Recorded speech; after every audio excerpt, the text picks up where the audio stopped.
دوستوں، آج کی اس ویڈیو میں آپ سے بات کروں گی کہ کیا حضور صلی اللہ علیہ وسلم کے زمانے میں بھی لوگ اچانک سے آپ پر حملہ کرتے تھے اور لوگوں کی جانیں لے لیتے تھے؟ تو میں آپ کو بتا دوں کہ حضور صلی اللہ علیہ وسلم کے زمانے میں اگر کفار اچانک آپ پر حملہ کرنا چاہتے تھے تو حضور صلی اللہ علیہ وسلم کو اللہ تبارک و تعالیٰ کی مدد کے ذریعے سے بتا دیا جاتا تھا۔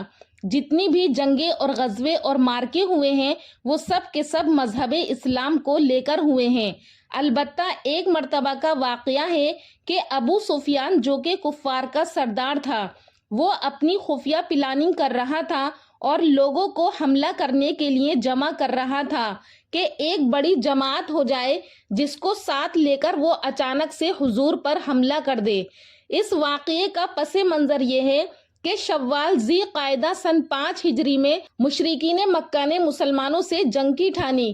ابو سفیان نے قریش اور دیگر قبائل حتیٰ کہ یہودیوں سے بھی لوگوں کو جنگ پر راضی کیا اور اس سلسلے میں کئی معاہدے کیے اور ایک بہت بڑی فوج کو تیار کر لیا۔ کفار قریش اور ان کے اتحادیوں نے 10,000 کے لشکر کے ساتھ مسلمانوں پر حملہ بول دیا اور 3 طرف سے کافروں کا لشکر اس زور و شور کے ساتھ مدینے پر امڑ پڑا کہ شہر کی فضاؤں میں گرد و غبار کا طوفان اٹھ گیا۔ اس خوفناک چڑھائی اور لشکر کفار کا نقشہ قرآن کی زبانی سنیے۔ سورہ احزاب کے اندر اللہ تبارک و تعالیٰ ارشاد فرماتا ہے کہ جب کافر تم پر آ گئے تمہارے اوپر سے اور تمہارے نیچے سے، اور جب کہ ٹھٹک کر رہ گئی نگاہیں اور دل گلوں کے پاس خوف سے آ گئے اور تم اللہ پر امید و یاس سے طرح طرح کے گمان کرنے لگے، تو اس جگہ مسلمان آزمائش اور امتحان میں ڈال دیے گئے اور وہ یعنی کفار بڑے زور کے زلزلے میں جھنجھوڑ کر رکھ دیے گئے۔ منافقین جو مسلمانوں کے دوش بدوش کھڑے تھے وہ کفار کے اس لشکر کو دیکھتے ہی بزدل ہو کر پھسل گئے اور اس وقت ان کے نفاق کا پردہ چاک ہو گیا۔ چنانچہ ان لوگوں نے اپنے گھر جانے کی اجازت مانگنی شروع کر دی، جیسا کہ قرآن میں اللہ تبارک و تعالیٰ کا فرمان ہے، اور ایک گروہ منافقین میں سے نبی کریم صلی اللہ علیہ وسلم کی اجازت طلب کرتا تھا۔ منافق کہتے ہیں کہ ہمارے گھر کھلے پڑے ہیں، حالانکہ وہ کھلے ہوئے نہیں تھے۔ ان کا مقصد بھاگنے کے سوا کچھ بھی نہیں تھا۔ لیکن اسلام کے سچے جانثار مہاجرین و انصار نے جب لشکر کفار کی طوفانی یلغار کو دیکھا تو اس طرح سینہ سپر ہو کر ڈٹ گئے کہ صلا اور احد کی پہاڑیاں سر اٹھا اٹھا کر ان مجاہدین کی اولو العزمی کو حیرت سے دیکھنے لگیں۔ ان جانثاروں کی ایمانی شجاعت کی تصویر قرآن کریم نے ان الفاظ کے ساتھ بیان کی ہے کہ جب مسلمانوں نے قبائل کفار کے لشکروں کو دیکھا تو بول اٹھے کہ یہ تو وہی منظر ہے جس کا اللہ اور اس کے رسول نے ہم سے وعدہ کیا تھا، اور خدا اور اس کا رسول دونوں سچے ہیں، اور اس نے ان کے ایمان و اطاعت کو اور زیادہ بڑھا دیا۔ میدان جنگ میں مسلمانوں کی تعداد کم تھی اور کفار کی تعداد 10,000 کا لشکر تھا، لیکن پھر بھی مسلمان ہمت کے ساتھ جمے رہے۔ حضرت نعیم بن مسعود اشجعی رضی اللہ تعالیٰ عنہ قبیلہ غطفان کے بہت ہی معزز سردار تھے، اور قریش و یہود دونوں کو ان کی ذات پر پورا اعتماد تھا۔ یہ مسلمان ہو چکے تھے لیکن کفار کو ان کے اسلام کا علم نہ تھا۔ انہوں نے بارگاہ رسالت میں یہ درخواست کی کہ یا رسول اللہ، اگر آپ مجھے اجازت دے تو میں یہود اور قریش دونوں سے ایسی گفتگو کروں کہ دونوں میں پھوٹ پڑ جائے۔ آپ نے اس کی اجازت دے دی، چنانچہ انہوں نے یہود اور قریش سے الگ الگ کچھ اس قسم کی باتیں کی جس سے واقعی دونوں میں پھوٹ پڑ گئی۔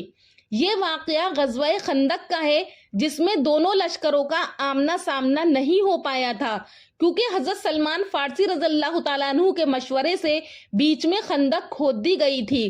کفار کا سردار ابو سفیان اور اس کا لشکر خندق کے دوسری جانب تھا اور مسلمان دوسری طرف تھے۔ ابو سفیان شدید سردی کے موسم اور لمبے محاصرے اور فوج کا راشن ختم ہو جانے سے حیران و پریشان تھا۔ جب اس کو یہ پتا چلا کہ یہودیوں نے ہمارا ساتھ چھوڑ دیا ہے تو اس کا حوصلہ پست ہو گیا اور وہ بالکل ہی بددل ہو گیا۔ پھر ناگہاں کفار کے لشکر پر قہر و قہار اور اسی طرح اللہ کی ایسی مار پڑی کہ اچانک مشرق کی جانب سے ایسی طوفان خیز آندھی آئی کہ دیگیں چولہوں پر سے الٹ پلٹ ہو گئیں، خیمے اکھڑ کر اڑ گئے اور کافروں پر ایسی وحشت اور دہشت سوار ہو گئی کہ انہیں راہ فرار اختیار کرنے کے سوا کوئی چارہ کار ہی نہیں رہا۔ یہی وہ آندھی ہے جس کا ذکر اللہ تبارک و تعالیٰ نے سورہ احزاب کے اندر اس طرح بیان فرمایا ہے کہ اے ایمان والو، خدا کی اس نعمت کو یاد کرو جب تم پر فوجیں آ پڑی تو ہم نے ان پر آندھی بھیج دی اور ایسی فوجیں بھیجی جو تمہیں نظر نہیں آتی تھیں، اور اللہ تمہارے کاموں کو دیکھنے والا ہے۔ ابو سفیان نے اپنی فوج میں اعلان کرا دیا کہ راشن ختم ہو چکا ہے، موسم انتہائی خراب ہے، یہودیوں نے ہمارا ساتھ چھوڑ دیا ہے، لہٰذا اب محاصرہ کرنا یعنی مسلمانوں کو گھیرنا بیکار ہے۔ یہ کہہ کر کوچ کا نقارہ بجا دینے کا حکم دے دیا اور بھاگ نکلا۔ قبیلہ غطفان کا لشکر بھی چل دیا۔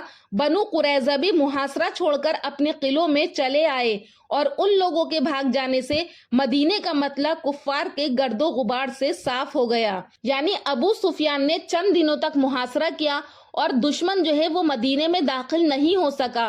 آخر کار اللہ کی مدد سے ایک طوفان آیا جس نے دشمن کی صفوں میں افراتفری مچا دی اور وہ واپسی اختیار کرنے پر مجبور ہوئے۔